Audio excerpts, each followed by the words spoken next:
आने वाले एपिसोड में आप आना चाहते हैं तो आपको हमको एक ईमेल भेजना है info@sandeepmaheshwari.com पे, तो हमारी टीम आपको कांटेक्ट करेगी। उस ईमेल में अपनी कांटेक्ट इन्फॉर्मेशन दीजिए और प्लस डिटेल में ये बताइए कि कौन सा टॉपिक है जिसके ऊपर आप ब्रेनस्टॉर्मिंग करना चाहते हैं। Today's topic that we have chosen is self-respect. Why we have chosen this topic? Because this is a very cliche word. Like हम लोग बहुत समझते हैं कि self-respect होनी चाहिए relationship में. You go to any counselor, okay, then that person says कि अपनी boundaries maintain करो, अपनी self-respect रखो, okay, and respect yourself. ये हम लोग ने इतना ज़्यादा सुन लिया है, but we don't know what is it exactly. I mean हम लोग अलग अलग हर जगह फिलर्स में ये वर्ड यूज़ कर देते हैं, ठीक है, बट इसके डिफरेंट एस्पेक्ट्स में डिफरेंट मीनिंग होती है। So we are not able to come to a common conclusion कि what is self respect actually. Sir हम जब ये जान जाएं कि हाँ व्हाट इज़ सेल्फ रिस्पेक्ट, अभी तो हम इसी में क्लियर नहीं हैं। If we know what is self respect then हम जानेंगे कि हाँ अगर हमारे अंदर ये कमी है, हम जानते ही नहीं तो हम उस चीज़ को फुलफ़िल कैसे करेंगे। हम पहले जानें कि क्या है वो चीज़, देन अच्छा हम कहीं किसी क्वालिटी में लैक कर रहे हैं तो उसे और अपने अंदर इनकलकेट करें, किस लेवल तक इनकलकेट करना है वो जानें। So that is my question. Sir self respect जैसे कि इन्होंने कहा है कि हम अपने आप को समझें उस चीज़ में, और एक फैक्टर सेल्फ रिस्पेक्ट का ये आता है कि we are seeking a lot of external validation if we are lacking self respect. तो इसमें कहाँ तक सेल्फ रिस्पेक्ट का रोल है, और क्या हम वैलिडेशन सीख करना बंद कर देंगे आफ्टर वी आर मतलब कंप्लीटली सेल्फ रिस्पेक्टिंग आवरसेल्फ? तो यहाँ से सेशन को शुरू करते हैं। What is self respect? जब हम बोलते हैं सेल्फ रिस्पेक्ट तो इसमें दो वर्ड्स आ रहे हैं, एक है सेल्फ, एक है रिस्पेक्ट। सेल्फ का मतलब क्या है कि fundamentally we are all at the same level. हमें सामने वाले के साथ में वैसे ही बिहेव करना है जैसा कि हम चाहते हैं कि वो हमारे साथ में बिहेव करे, और ऐसे ही हमें सामने वाले को क्लियर करना है कि ये बाउंड्री है, इसको क्रॉस नहीं करना है। क्योंकि एक बार वो क्रॉस हो जाती है तो वो फिर कहां तक जा सकती है उसकी कोई लिमिट नहीं है। तो एक तो हमने सेल्फ को डिफाइन किया, विच इज उसकी जो फाउंडेशन है दैट इज इक्वालिटी, और रिस्पेक्ट की जो फाउंडेशन है दैट इज फेयरनेस। क्योंकि एक रिलेशनशिप का मतलब यही होता है, चाहे वो रिलेशनशिप हो चाहे पार्टनरशिप हो, एक गिव एंड टेक होता है, दोनों को एक दूसरे से कुछ चाहिए होता है। तो जब तक वो फेयरली हो रहा है कोई दिक्कत नहीं है। फॉर एग्जाम्पल इंडिया में बहुत कॉमन है एक टर्म हाउसवाइफ।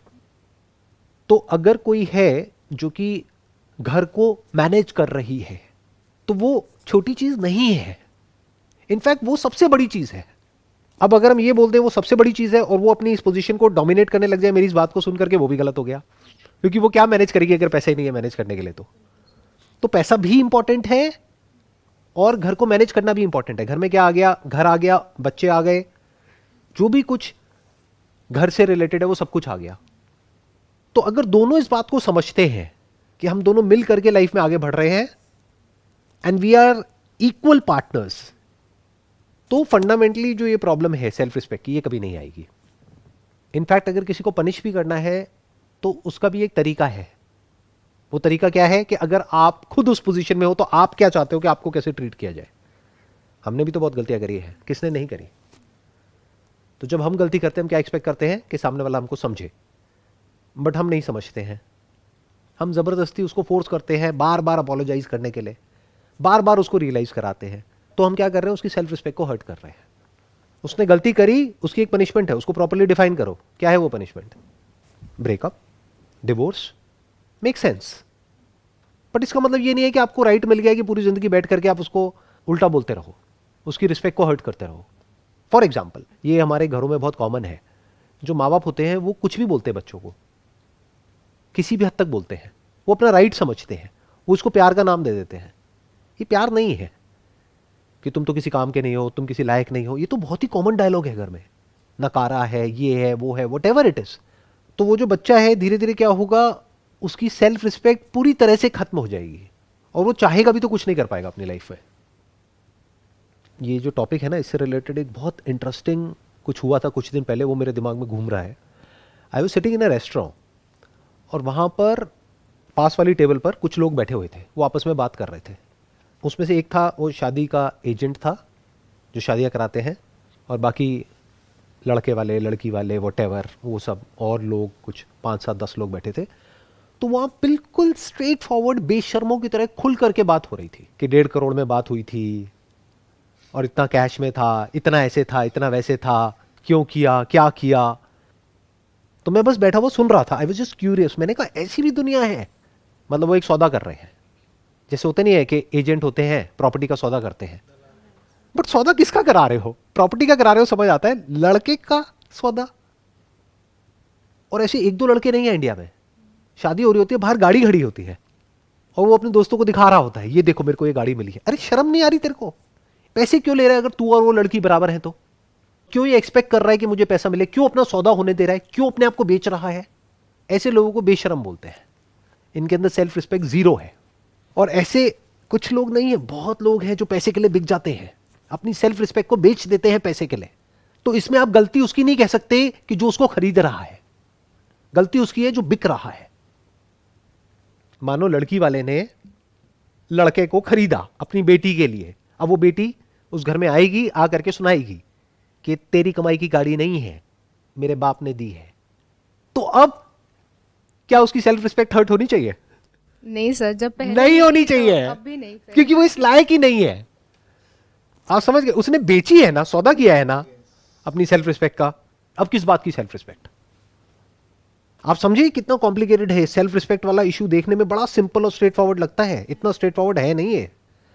अगर एक लड़के में सेल्फ रिस्पेक्ट है तो उसको पहले ही बोल देना है अपने घर वालों को कि मैं बिकाऊ नहीं हूं, मैं कोई ऑब्जेक्ट नहीं हूं जिसको ले जाकर के आप मार्केट में बेच दोगे। अगर उसमें यह करने का दम नहीं है तो वो क्या कर रहा है? अपनी सेल्फ रिस्पेक्ट को बेच रहा है हमेशा के लिए। अब अगर उसकी शादी में कोई आता है मेरे जैसा आदमी और आकर के उसके मुंह पे बोलता है हाँ भाई कितने का बिका तू? 1.5 करोड़ में। अरे लगता तो नहीं है, तू तो 1.5 रुपए का भी नहीं लगता मेरे को, तेरे को 1.5 करोड़ किसने दे दिया? जैसे बोलते ना गाड़ी के लिए कि सेकेंड हैंड गाड़ी है, ये तो 1.5 लाख से ऊपर की नहीं है, बुरा हाल है। तो उसको बुरा नहीं मानना है वहां पर, और मुझे वहां जाने की भी जरूरत नहीं है, मैं बोल रहा हूं। इसका छोटा सा एक क्लिप बनेगा और उसके जो दोस्त हैं वो उसको फॉरवर्ड करेंगे उसकी शादी से एक दिन पहले, मजा आएगा। तो उसकी सेल्फ रिस्पेक्ट हर्ट नहीं होनी चाहिए, क्योंकि उसकी सेल्फ रिस्पेक्ट है ही कहां। सर ये कैन वी से कि self respect is all about standards that you set about yourself? Self respect is all about equality. It's all about fairness. You must be fair with the other person.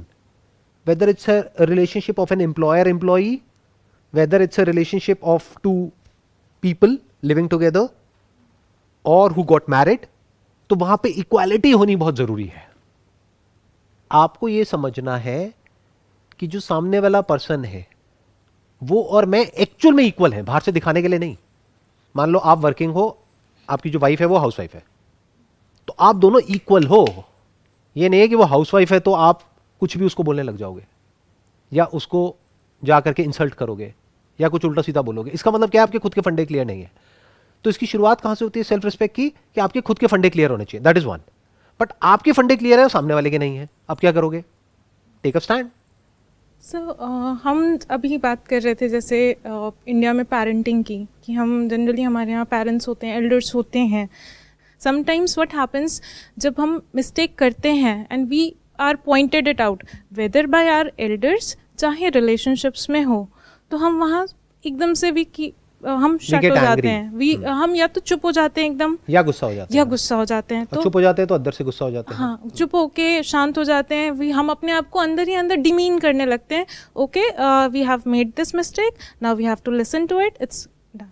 हाँ, तो उनसे आप बड़े politely आराम से बात कर सकते हो कि मैंने माना मेरे से गलती हो गई, बट गलती तो आपसे भी हुई होगी कभी ना कभी लाइफ में। क्योंकि अगर आप कहते हो कि मैं एक गलती हूं, तो मैं किस गलती की वजह से इस दुनिया में आया? जो गलती आपने करी। आप आराम से बैठ करके उनसे बात कर सकते हो कि आई एक्सेप्ट कि मेरे से गलती हो गई है, बट बार बार जो आप मुझे बोलते हो मुझे अच्छा नहीं लगता है, तो प्लीज़ आप आगे से मत बोलना, क्योंकि आप कुछ मेरे को बोलोगे फिर ऐसा ना हो मैं भी कुछ ऐसा बोल दूं कि फिर आपकी भी जो सेल्फ रिस्पेक्ट है वो हर्ट हो जाए। तो इसको बोलते हैं स्टैंड लेना।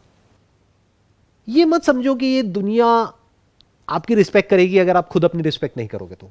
और इस गलत फहमी में भी मत रहना कि अगर आप सामने वालों की रिस्पेक्ट नहीं करोगे तो वो आपकी रिस्पेक्ट करेंगे। तो आप उनकी रिस्पेक्ट कर रहे हो इसलिए नहीं कि उसमें उनका फायदा है, आप उनकी रिस्पेक्ट कर रहे हो क्योंकि उसमें आपका फायदा है। दैट इज नंबर वन, वो आपको खुद को समझना है। ये इसकी एक लेयर हो गई। क्योंकि आप किसी की रिस्पेक्ट करोगे तो ही वो आपकी रिस्पेक्ट करेगा। आप किसी से तमीज से बात करोगे तो ही वो आपसे तमीज से बात करेगा। फिर वो चाहे आपके यहाँ पे पियोन है, चाहे सर्वेंट है, चाहे कोई भी है, आप उससे तमीज से बात करोगे तो देयर इज अ पॉसिबिलिटी कि आपसे भी वो तमीज से बात करेगा। बट मान लेते हैं आप तमीज से बात कर रहे हो सामने वाले से और वो बदतमीजी कर रहा है, अब क्या करोगे?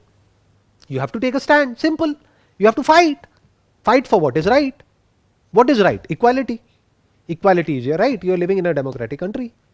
अब आप कहोगे नहीं, लड़ना मुझे अच्छा नहीं लगता है। अरे भैया, लड़ाई इज पार्ट ऑफ लाइफ। लड़ने से इतना डरते क्यों हो?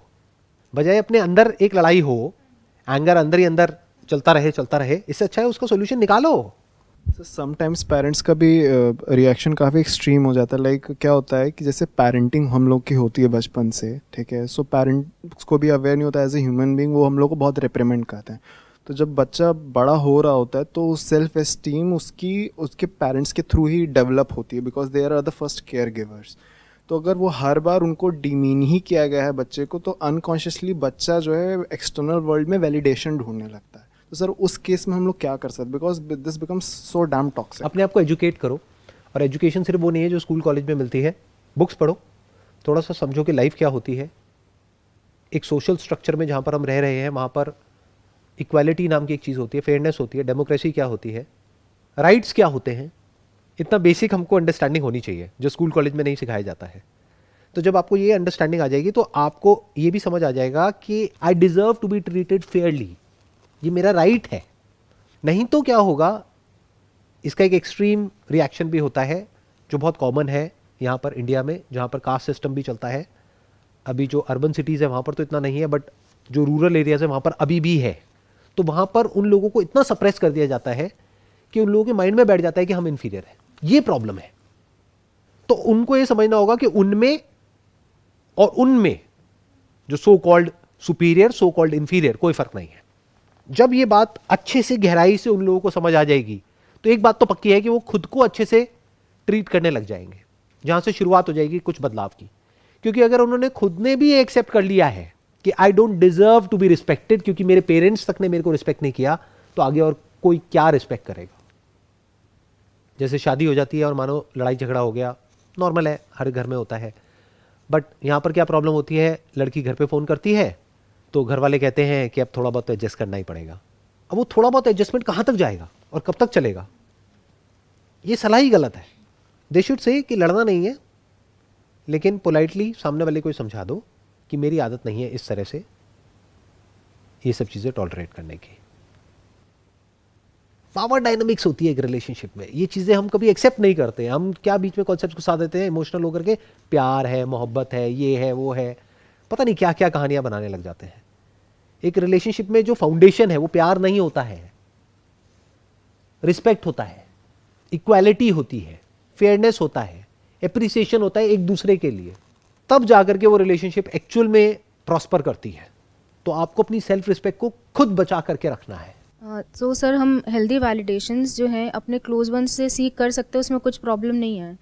या अगर हम बिल्कुल वैलिडेशन, कोई इंसान है वो बिल्कुल ही वैलिडेशन सीख नहीं करता, दैट पर्सन नोज कि ये जो है ये मेरे लिए सही है, मुझे किसी से पूछने की ज़रूरत नहीं है, ना मुझे किसी का स्टैम्प चाहिए इस पर कि नहीं यू आर डूइंग राइट। वो चाहे मेरी खुद के पेरेंट्स हों या मेरी वाइफ हो या गर्लफ्रेंड हो, कोई भी हो।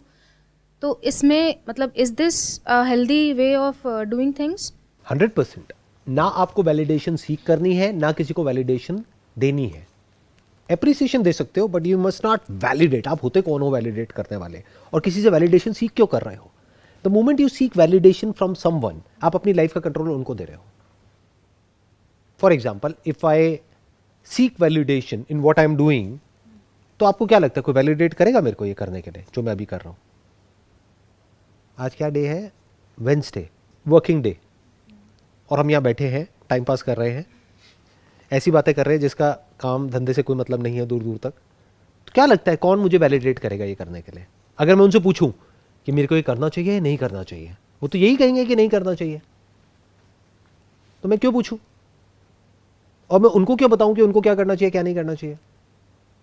उनको जो करना है वो करें, मुझे जो करना है मैं करूंगा। हाँ, अगर मेरे ये करने की वजह से उनकी लाइफ पे कोई गलत असर आ रहा है तो मुझे इस काम को इस तरीके से करना है कि उनकी लाइफ पे कोई नेगेटिव इंपैक्ट ना आए।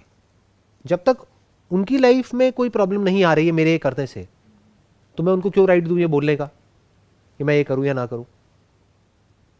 एक और आपको बहुत बड़ा सीक्रेट बताता हूं, कभी भी किसी से राय लेते हो ना, उससे ये मत पूछो कि मेरे को ये करना चाहिए नहीं करना चाहिए, फंस जाओगे। उसने बोला करना चाहिए और आप नहीं करोगे तो रिलेशन खराब होगा, वो कहेगा नहीं करना चाहिए फिर आप करोगे तो रिलेशन खराब होगा। आप ये बोलो कि I am just discussing it with you about the possibilities, कि करने के क्या प्लस माइनस है और ना करने के क्या प्लस माइनस है। मैं एज अ फ्रेंड या एज अ वेल विशर या एज योर चाइल्ड, अगर आप अपने पेरेंट्स से डिस्कस कर रहे हो, बट डिस्कस कर रहे हो आपसे कि ये करने की क्या प्लस माइनस है और ये ना करने की क्या प्लस माइनस है, आपके एक्सपीरियंस के बेस पे मैं समझने की कोशिश कर रही हूं। डोंट टेल मी कि करना है नहीं करना है। The moment you ask somebody कि करना सही है या नहीं है, बुरी तरह से फंसोगे जा करके। तो जैसे अभी वैलिडेशन की बात हो रही थी, sometimes it comes out of emotional dependency. जैसे आपने कहा कि गिव एंड टेक रिलेशनशिप होता है, हम हमेशा कुछ उससे सीख करते हैं, वो हमसे सीख करता है। क्या इमोशनल डिपेंडेंसी नहीं होनी चाहिए हमारे अंदर? क्या हमें कॉन्शियसली उस चीज़ को लो रखना चाहिए कि अच्छा अगर हमें दिखता है किसी रिलेशनशिप में कि हाँ इमोशनल डिपेंडेंसी हो रही है, एक सॉर्ट ऑफ हल्का सा फियर भी आता है। हल्का सा नहीं आता है, बहुत आता है। और इमोशनल डिपेंडेंसी होती है अगर आप एक इंसान है तो, जहाँ पर एक रिलेशनशिप है वहाँ पर अटैचमेंट भी है, इमोशंस भी है, फीलिंग्स भी है। जब अलग होगे तो दोनों को गुस्सा भी आएगा, दोनों रिएक्ट भी करेंगे। अगर नहीं कर रहे हैं तो दैट मीन्स कि उसके लिए वो इंपॉर्टेंट ही नहीं है। तो जितना आप सामने वाले के क्लोज होते चले जाओगे उतना ही जब प्रॉब्लम होगी तो उतना ही दर्द भी ज्यादा होगा। जैसे ये दो हाथ है, इसको अगर हमने किसी एडहेसिव से चिपकाया जो आराम से अलग हो सकता है तो कोई दर्द नहीं है, चिपकाया ही नहीं एडहेसिव से तो पास आए दूर गए। अब ऐसे एडहेसिव से चिपका दिया है जिसको अलग करना इज नेक्स्ट टू इम्पॉसिबल, तो दोनों एक दूसरे से चिपक गए हैं। The moment there is a friction तो बहुत दर्द होगा। तो relationships by its very nature are painful. अगर आप रिलेशनशिप में जा रहे हो तो ये समझ करके ही जाना, मतलब अगर ये सोच करके एक रिलेशनशिप में जा रहे हो कि सब कुछ बहुत अच्छा होगा, घर में भी सब बढ़िया होंगे, इन लॉज भी बढ़िया होंगे, ये भी बढ़िया होगा, वो भी बढ़िया होगा, कभी हमारी लड़ाई झगड़ा ही नहीं होगा, कभी कोई बहस ही नहीं होगी, तो ऐसा नहीं होता। सब कुछ होगा। तो उसके लिए तैयार होकर के जाओ एक रिलेशनशिप में। Because the moment you stop someone from doing something that they want to do that is in line with their basic nature, तो क्लैश हो जाएगा। वो आपको कुछ करने से रोकेगा तो लड़ाई, आपने उसको कुछ करने से रोका तो लड़ाई, तो लड़ाई तो होगी। तो ये सीखो ना लड़ते कैसे हैं। ये क्यों सीखते हो कि प्यार कैसे करते हैं। मैं आपको बड़ा मजेदार एक बात बता रहा हूं, अगर आप समझ पा रहे हो तो। हम सब मूवीज देख देख करके ये तो सीख गए कि प्यार कैसे करते हैं, जो एक्चुअल में प्यार नहीं है, बेवकूफी है। बेवकूफों की तरह कुछ दिखाया जा रहा है कि एक इंसान है जो अच्छा है, एक है जो बुरा है, वो हीरो है वो विलन है। ऐसा नहीं होता है। रियल लाइफ में पता है क्या होता है, एक ही इंसान के अंदर हीरो भी होता है, विलन भी होता है। और जब वो आपको दिखता है तो अब आप कंफ्यूज हो जाते हो, अब आप कहते हो ये क्या हो रहा है। बट अगर खुद के अंदर आपने झांक करके देख लिया है कि मेरे अंदर क्या क्या है, और लड़ना सीख लिया है, लड़ना भी बोल सकते हो, नेगोशिएशन भी बोल सकते हो, the art of negotiation in a relationship. फिर वो पर्सनल रिलेशनशिप हो सकती है, मैरिज हो सकती है, कुछ भी है, तो वो आपको नेगोशिएट करना आना चाहिए। लड़ना जब मैं वर्ड यूज कर रहा हूं तो मैं नेगोशिएशन की बात कर रहा हूं। नेगोशिएशन में लड़ाई होती है, कई कई महीनों तक नेगोशिएशन चलती है, फिर जाकर के दोनों पार्टीज एक दूसरे के पॉइंट पे एग्री करती है, कहीं बीच में सेटलमेंट होता है। नेगोशिएशन को अगर हम एज अ स्किल देखें, ठीक है, जो कि हमारी डे टू डेली लाइफ में, चाहे बिजनेस हो चाहे एम्प्लॉय रिलेशनशिप हो, तो कहीं ना कहीं जो साम दाम दंड भेद चाणक्य नीति में बोला गया है वो हम लोग यूज़ भी कर सकते हैं। लेकिन सर कई बार वहाँ पे माइंड में डाउट आ जाता है कि एथिक्स के साथ कॉम्प्रोमाइज़ ना हो जाए। ये जो साम दाम दंड भेद है ना, ये कोई गलत चीज नहीं है। ये क्या है कि सामने वाले को क्या चाहिए, उसके अकॉर्डिंग आप सामने वाले के साथ में बिहेव कर रहे हो। दाम मतलब सामने वाले को आपसे पैसा चाहिए और आप उससे पैसे की बातें नहीं कर रहे, प्यार मोहब्बत की बातें कर रहे हो, तो गड़बड़ हो गई ना। वो रिलेशनशिप चलेगी क्या। आप मेरी कंपनी में आ जाते हो जॉब के लिए, आप ज्वाइन कर लेते हो। अब मैं आपको पैसे तो नहीं दे रहा, आप आए हो पैसे के लिए कि पैकेज की हमने बात करी कि भाई साल का 10 लाख रुपए आपको मिलेगा। अब मैं वो आपको नहीं दे रहा, लेकिन बातें बड़ी प्यारी प्यारी कर रहा हूं और आपको अपने कैबिन में साथ में बिठा रहा हूँ, साथ में हम खाना खा रहे हैं, सब कुछ कर रहे हैं, बट जब महीना एंड होता है तो आपके हाथ में काट पीट करके 2 लाख रुपए पकड़ा देता हूं, तो गड़बड़ हो गई ना। और ये भी हो सकता है कि कोई इंसान है, उसके लिए पैसा इतना मैटर नहीं करता है एक लेवल के बाद में जाकर के। अब इसको आप बारीकी से ऑब्जर्व कर सकते हो अपने आसपास में, तो आपको समझ आता चला जाएगा कि कैसे किस रिलेशनशिप को मैनेज करना है। कई बार रिलेशनशिप को खत्म भी किया जाता है जब समझ आ जाता है कि उस रिलेशनशिप में कुछ है ही नहीं दोनों के लिए, और फिर भी हम खींचे चले जा रहे हैं, तो खत्म करो उसको। सो इस तरह से लॉन्ग टर्म पर्सपेक्टिव से सोचा जाता है कि इस रिलेशनशिप में किसके लिए क्या है, सामने वाले को क्या चाहिए। इन अदर वर्ड्स, वही जो मैंने कहा, फेयर प्ले, मतलब it has to be a win win for both. और ये इतना आसान है एक लेवल पे समझना, और एक लेवल पे बहुत मुश्किल है। क्यों? क्योंकि इंसान बोलता कुछ है, एक्चुअल में होता कुछ और है। आपकी जो वाइफ है आपको बोलेगी कुछ और, नाराज किसी और बात पे होगी। तो समझना पड़ेगा कि वो एक्चुअल में किस बात पे नाराज है, और एक्चुअल में उसको क्या चाहिए अपनी लाइफ से। वो उसको खुद भी नहीं पता है, आपको भी नहीं पता है कि आपको अपनी लाइफ से क्या चाहिए। तो जब ऐसे दो लोग आकर के मिलते हैं तो वहां पर बहुत लड़ाई झगड़े होते हैं, एक प्रॉपर रिलेशनशिप बनी नहीं पाती है। जब एक इंसान को क्लियर हो जाता है कि मुझे अपनी लाइफ से क्या चाहिए, तो ये क्लियर करना कोई छोटी चीज नहीं है, ये बहुत बड़ी क्लैरिटी है लाइफ में। If you can actually do it in real life, if you can make it happen. एक एस्पेक्ट है लाइफ में ये क्लियर होना कि मुझे अपनी लाइफ से क्या चाहिए। मान लो पीस ऑफ माइंड चाहिए, बट ये जो पूरी दुनिया मुझे जिस डायरेक्शन में भगा रही है वहां पर पैसा तो है, पीस ऑफ माइंड नहीं है। अब मैं क्या करूं? क्योंकि जहां मैं इस पीस ऑफ माइंड के डायरेक्शन में गया वहां पे वैलिडेशन 0 है, तो अब तो मैं फंस गया। अब क्या करूं? तो if you can actually create a situation in your life जहां पे आपने फिगर आउट कर लिया कि मुझे अपनी लाइफ से क्या चाहिए, तो इस क्लैरिटी के साथ साथ आपको क्या मिलेगा, आपको यह भी समझ आ जाएगा सामने वाले को क्या चाहिए। अब अगर आप उसके हिसाब से एक्ट करोगे तो वो रिलेशनशिप स्ट्रांग होती चली जाती है, फिर वो अनब्रेकेबल हो जाती है, अनशेकेबल हो जाती है। अब आप ये कह सकते हो कि वो रिलेशनशिप 99% आपको वो दे रही है जो लाइफ में सबसे इंपॉर्टेंट है। वो क्या है? एक रिलेशनशिप। लाइफ में रिलेशनशिप से ऊपर कुछ नहीं है। एक बहुत बड़ी रिसर्च हुई थी हार्वर्ड में या ऑक्सफोर्ड में कहीं पे, 25 ईयर्स समथिंग, हैप्पीनेस के ऊपर। तो एक कंक्लूजन सिंपल सा निकल करके आया, कोई बहुत अमीर गरीब ये वो वटेवर, जिसकी रिलेशनशिप अच्छी थी वो खुश थे at the age of 70 years 80 years, जिनकी नहीं थी वो दुखी थे। तो इतनी इंपॉर्टेंट है रिलेशनशिप। सर मैं पूछना चाहती हूँ, क्या मैं करेक्ट हूँ इस चीज़ में? मुझे ऐसा लगता है कि अगर कोई क्लैरिटी आ जाती है हमारे मन में, जैसे हम अपने आप से पूछते हैं कि हमें क्या चाहिए, that is the biggest question. हमें लाइफ से क्या चाहिए, हमारा पर्पस क्या है, हम हैं कौन। मुझे ऐसा लगता है जैसे ये कड़ी है, अगर हम एक कड़ी खोल देते हैं तो धीरे धीरे करके कई सारी कड़ियाँ हैं जो खुलती चली जाती हैं, और अंडरस्टैंडिंग लेवल हमारा बढ़ता चला जाता है। जो हम सेल्फ रिस्पेक्ट की बात कर रहे हैं, डिपेंडेंसी की बात कर रहे हैं, इमोशंस की बात कर रहे हैं, फियर की बात करते हैं, ओवर थिंकिंग, कई सारे ऐसे टॉपिक्स हैं, ये सारे जुड़े हुए हैं। एक्सपेक्टेशंस हो गई, हमें जस्ट एक कड़ी हम धीरे से खुलेंगे तो इट्स ऑल रिलेटेड। क्या मैं सही हूँ इस चीज़ में? एब्सोल्युटली। इसकी जो सबसे पहली कड़ी है वो आप खुद हो। अगर आप खुद को अच्छे से समझते चले जाओगे, आपको समझ आ जाएगा आपके अंदर क्या पॉजिटिव है, क्या नेगेटिव है, क्या स्ट्रेंथ्स हैं, क्या वीकनेसेस हैं, क्या अच्छाइयाँ हैं, क्या बुराइयाँ हैं, आप कितने अच्छे हो और कितने बुरे हो।